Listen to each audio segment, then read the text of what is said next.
আসসালামু আলাইকুম। সরকার পদত্যাগের এক দফা দাবি ঘোষণা বৈষম্য বিরোধী ছাত্র আন্দোলনের। সরকার পদত্যাগের এক দফা দাবি ঘোষণা করেছে বৈষম্য বিরোধী ছাত্র আন্দোলন।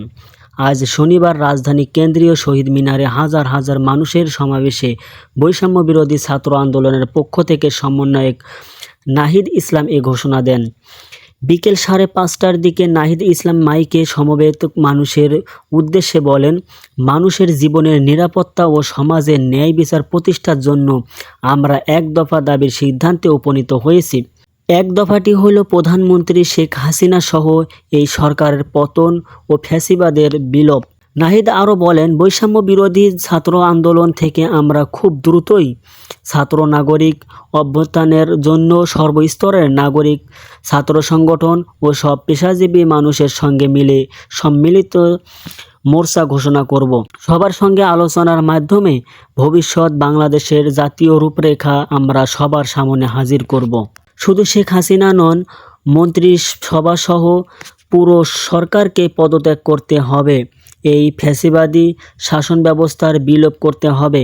আমরা এমন একটি বাংলাদেশ গঠন করতে চাই, এমন একটি রাজনৈতিক বন্দোবস্ত তৈরি করতে চাই যেখানে আর কখনো কোনো ধরনের স্বৈরতন্ত্র ফ্যাসিবাদ ফিরে আসতে না পারে, বলেন নাহিদ। ছাত্র নাগরিক অভ্যুত্থান শুরু হয়ে গেছে, তার সঙ্গে মানুষকে যোগ দেওয়া এবং পাড়ায় পাড়ায় মহল্লায় মহল্লায় সংগঠিত হওয়ার আহ্বান জানান নাহিদ। তিনি কাল থেকে সর্বাত্মক অসহযোগ আন্দোলনের ঘোষণাটিও তুলে ধরেন। সরকারি চাকরিতে কোটা সংস্কারের দাবিতে 1 জুলাই থেকে লাগাতার আন্দোলন শুরু করেন শিক্ষার্থীরা। 16 জুলাই সংঘর্ষে 6 জনের মৃত্যু হয়। এরপর আন্দোলন আরও বেগবান হয়। পরবর্তী সময়ে সংঘর্ষ ও সংঘাতে এখন পর্যন্ত 216 জন নিহত হয়েছেন, আহত হয়েছেন বহু মানুষ। বৈষম্য বিরোধী ছাত্র আন্দোলন হতাহতের ঘটনায় 9 দফা দাবি দিয়েছিল। এবার এক দফা দাবি তুলে ধরা হলো। আজ শহীদ মিনারের সামনে সারিতে অন্তত 6 জন সমন্বয়ক উপস্থিত ছিলেন। তারা হলেন নাহিদ ইসলাম, সার্জিস আলম, হাসনাত আবদুল্লাহ, আসিফ মাহমুদ, আবু বাকের মজুমদার ও আব্দুল কাদের। তাদের মধ্যে নাহিদ সহ 3 জন বক্তব্য দেন।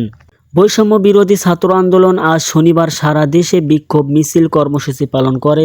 রোববার থেকে সর্বাত্মক অসহযোগ আন্দোলনের ডাক দেওয়া হয়েছে। আজকের কর্মসূচিতে অংশ নিতে রাজধানীর বিভিন্ন এলাকা থেকে বিক্ষোভ মিছিল নিয়ে শহীদ মিনার এলাকায় একত্র হয়েছেন শিক্ষার্থী ও সাধারণ মানুষ।